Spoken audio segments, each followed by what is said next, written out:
Gañar este premio é un soño cumplido. Eu miro atrás e penso cando empezaba a escribir. Sempre escribí máis que nada por necesidade, pero pensaba que sacar un libro era imposible.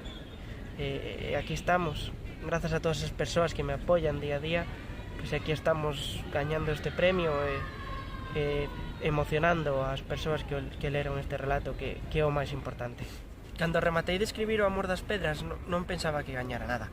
Realmente presentei O amor das pedras, este concurso, porque o non só tiña. E bueno, mira, aquí estamos.